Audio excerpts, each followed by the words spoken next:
Daddy, I've talked to several people and told them about the situation you were involved in 1928 down around Lake Okeechobee whenever you were sent down there to repair the railroad after the dam broke down in the Clewiston and Borehaven area. And I just wanted to ask you some questions about that because a lot of people are interested in that. It happened a long time ago and people find it real interesting about what went on back then. So why don't you start off by telling where you were when you first found out that you might have to go down there. I was in Yeoman Yard in Tampa building a new ladder track. And Mr. Drawley, the roadmaster, come out that afternoon and told me to load up everything I had before I knocked off that night. That a work train would pick me up sometime during the night and take me down to Lake Istapogi on the Miami line to start reconstructing the track. It had been damaged by the storm and the dam breaking. Well, now that was in September of 28 when that happened? As well as I remember, it was in September. Yeah. Well, now how many men did you take down there with you? Well, it'd be hard to say the exact number right now, but it's somewhere between 75 and 100 men. Yeah. Well, now, so the work train took you down there. What did you go down there at night or?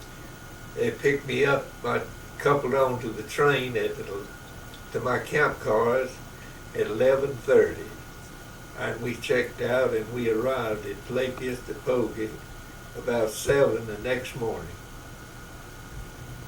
Well, now, why was that as far as the train could go, or? No, they had to rearrange the train there where we would have the work part that we was going to fill in with ballast and cross ties on the end close to the damaged track. Yeah. How much damage was there to the track?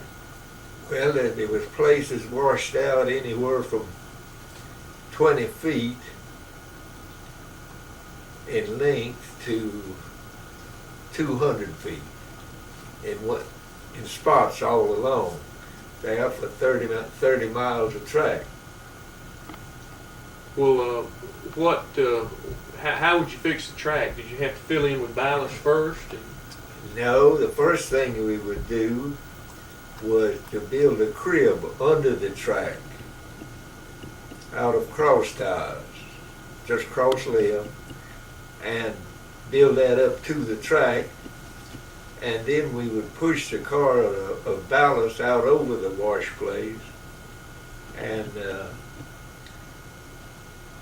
knock the trap doors on the bottom of the car open, and the ballast would pour out. Then we would push on through, and if it wasn't too bad, we'd go on to the next one. If it was bad, we would pull the train back off and jack that up and let the ballast run under the tires. Well, now I've heard stories about, of course, the railroad being high ground, or the highest ground there was, that a lot of the animals and snakes and so on came up on the track. Did y'all run into any snakes or animals? Well, we saw a lot of rabbits, possums, and all kinds of snakes. And I personally killed 63 rattlesnakes down there in 62 days. Well, what, you were down there then 62 days working on the track? Well, they called me away to come to an emergency at Tampa for a few days and then took me back. I made 2 trips down there. I was down there 62 days the last time. That's when we killed all the rattlesnakes. What, the snakes would crawl up on the track? The track was the highest place there was in the country, and they were just swimming in there from the water. Well, the other thing, of course, there were, I don't guess anybody ever really knows how many people were killed down there when the dike around Lake Okeechobee broke. they talk about hundreds of people being killed. Did you get involved in seeing any of the people who've been killed or anything? Well, it was reported around that over 1,000 people lost their lives down there during that storm. I don't know how many lost their lives, but there was 17 washed up on the railroad. And I didn't know what to do with the bodies. They were in a bad state of decay we found them. Some of them were. And I sent one man to walk into Okeechobee to the proper authorities there. I told him to go to the sheriff's office and find out what to do with them. And they immediately come out and told me there was plenty of old rotten cross tires there that had been in the track that we had to renew, and told me just to pile them on those tires and burn them. And I told him he'd have to give me something in writing on that. I couldn't destroy bodies and feel in the clear. And so they wrote out a document giving me authority to burn those bodies. And somebody searched them. I don't even know who it was. It might have been the clerk of the court or who it was. There's a bunch of dressed up people that waited out there in that water to find these bodies. And we put 17 in one pile and burned them. I guess when there was really whole families had died, so there was nobody to claim the bodies. Well, I guess possibly that was it. When this storm come through, it was one of the worst, I think, they claim in the history of Florida, and up until this present time. And there was an enormous amount of water there, and then this dam around somewhere in that area broke, and it turned an extra flood of water through there, and that's what caused the railroad to wash away so bad. Well, then when did you get the railroad back so that it was passable before you left, or? Oh yeah, we the president of the seaboard, it was all seaboard at that time, come down on the run a special passenger train down there to bring him down in his private car. And he was to be there at 7 o'clock on a certain morning. I've forgotten the time it was. And all of our bosses were rushing everybody to try to get everything filled in to where we wouldn't delay his train. He was going to Miami. And it wasn't worrying me too much because I was doing the best I could. When you're working 24 hours a day, it's kind of hard on you anyway. And my boss just kept trying to rush me up. And I just told him it didn't worry me none about the president's special. That I wanted him to leave, but he wasn't any better to be delayed a little bit than someone else. And he didn't like that too much, but we had it ready about 7:30 or 8 o'clock that morning. And his train had been sitting there a good while. That was when we fixed the last washout. And he got out there in that water with us, had on a suit of clothes that I don't know how much it cost in those days, but in this day and time it would cost at least $200 or $300. He was out there wading around in that water that was up to your waist, and he said, "Young man," I wasn't nothing but just boy alone then, and he said, "Young man," said, "I want you to come on my car and eat breakfast with me." And so I I called on the President's Special, went in, wet clothes and all, and we had breakfast together. And that's the only time that I ever saw the president of the railroad. And he was a nice old gentleman. Well, then after that, you did cleanup work and then headed on back to Tampa? I didn't do too much cleanup work. They would want me back in Tampa anyway.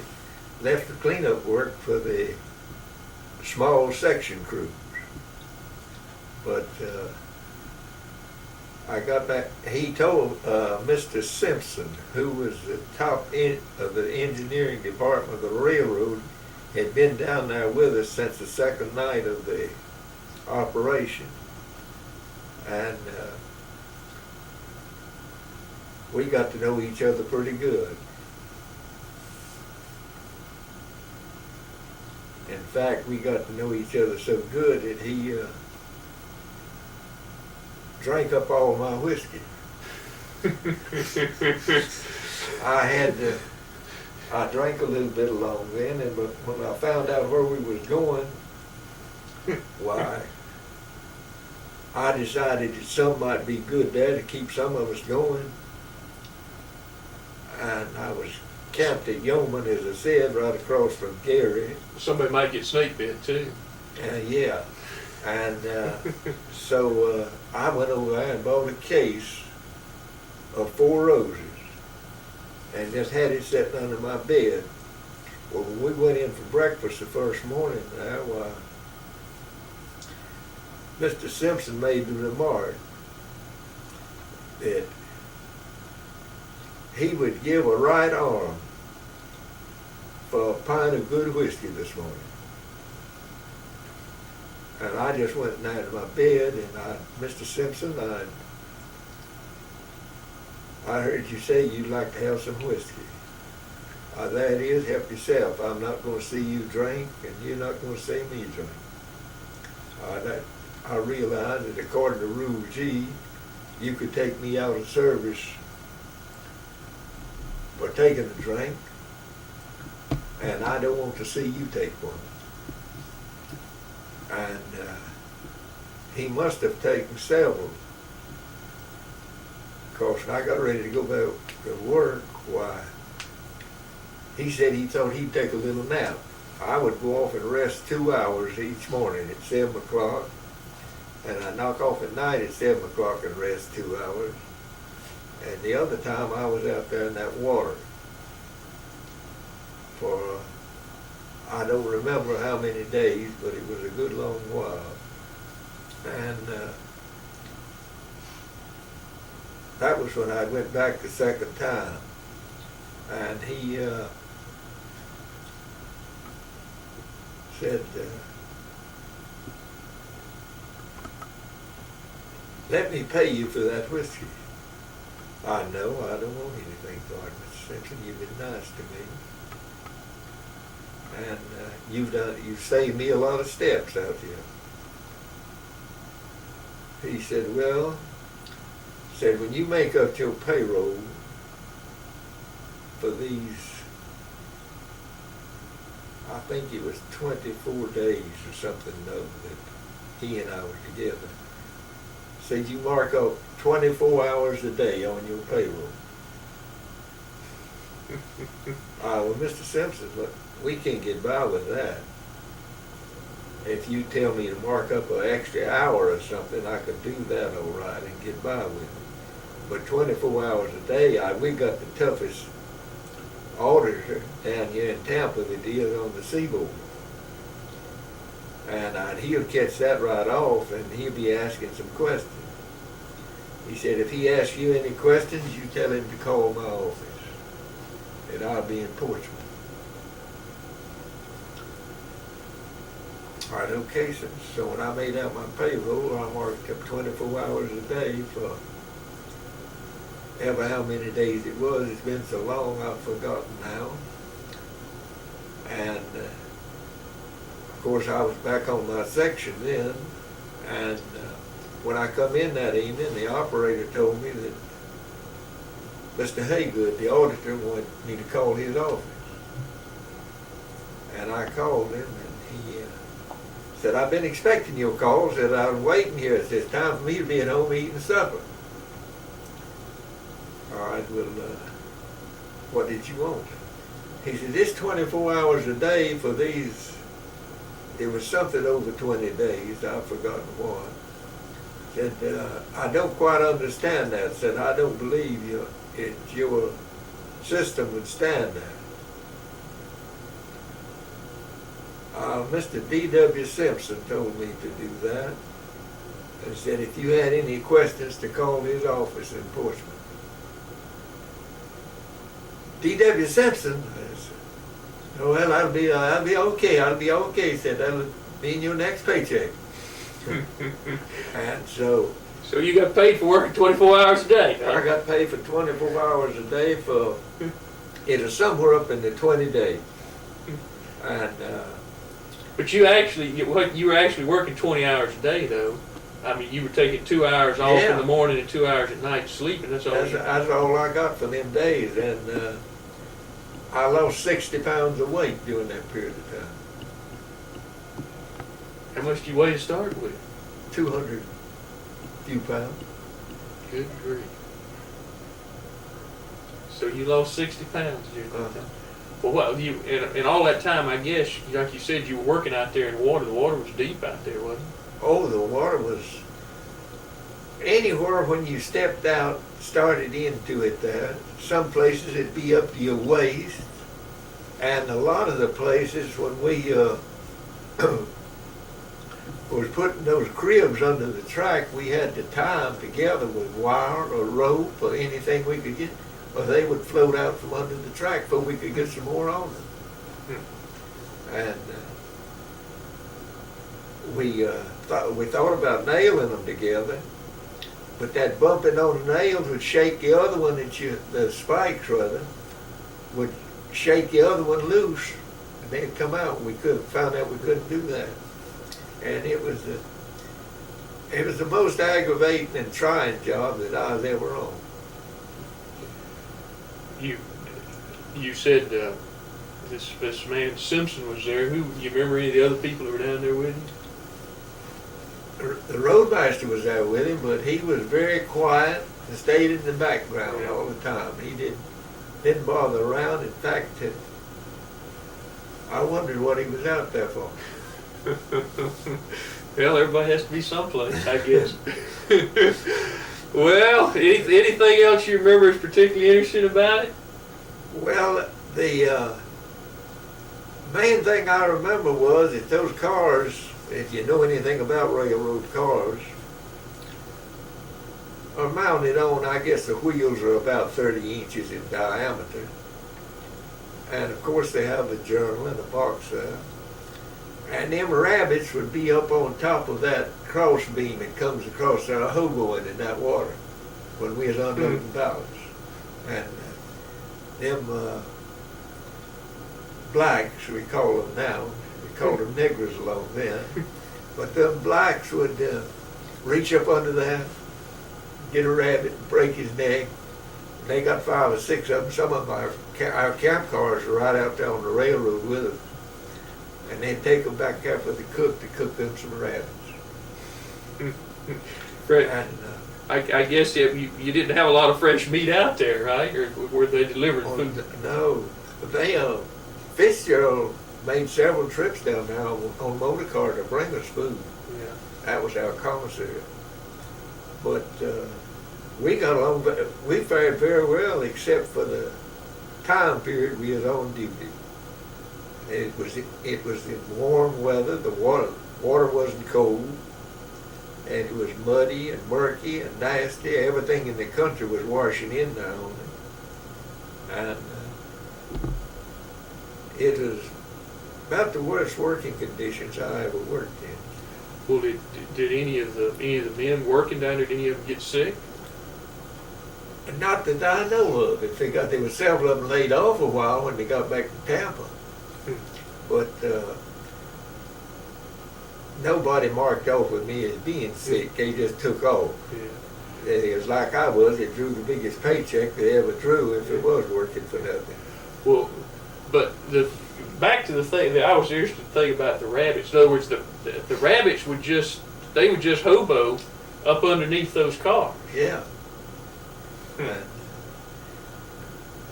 So all they just reach under there and catch him. They'd just pull a rabbit out by his head or his leg or anything they could get him, and everybody was on the lookout for them snakes. And the poor old snakes were so weak, I don't know whether they could have struck you or not. But Negroes are scared of a rattlesnake. I'm scared of them, but I'm not too scared of one to get close enough to him to kill him. But of all the snakes I ever killed on the railroad, I don't believe I ever saw one that could kill a rattlesnake. They always call me. Well, I imagine. So down there, you saw you killed what you say 63 in 62 days. 63 rattlesnakes in 62 days. Well, I'm sure it's a time to remember to think about, and probably something that's interesting. But I don't know if I'd want to repeat it. Do you? I wouldn't want to repeat it. In fact, I think now, at my age and all, I couldn't have stood it now. But along then, it was just another challenge. I just took it like it was part of the job. Well, but I've thought a lot about burning those 17 people. And but these officials that were out there from Sebring, I guess it was, Okeechobee, they said they had burnt hundreds of them. That was the only way they had to get in shut of them. Yeah. And if they didn't burn them, they would spread disease. And I kept that little old piece of paper until my camp cars burned up, and later on. And I thought I'd keep that and have it for a long time, but it went up in the fire. Yeah. When did the camp cars burn? They burned it sometime in '29. Oh. The gang was cut off for a period of time. They run out of rail or money or something, and they cut the gang off. And it was stored down there by the docks in Tampa. And I had quite a few clothes that I didn't even take back to the boarding house with me. I was single, and burned up my clothes. It just burnt the whole outfit up. So that's when the paper authorizing you to burn the bodies went up in smoke itself. Well, as I say, a lot of people had, when I had told them that you had been down there during that time, had been real interested in what might have gone on. So I just wanted to get some of it on film and on tape here, just to keep, because people are very interested in history, and that was a major part of the Florida history. And thank you for talking to us about it. Well, as I said before, I wasn't nothing but a boy. I don't know how I ever got the job that early, but I couldn't have been over around 20. Well, I was born in 1907, and this was in 28. So you were 21. 21. And I had been a foreman then for 4 years. They didn't have some of the laws you got now about how old you have to be before you can go to work, huh? Well, I went to work on the railroad when I was 14. Okay, well, thank you very much for telling us about it. Well, I hope that enlightened somebody about some of the hardships that we went through with in them days, but I enjoyed it.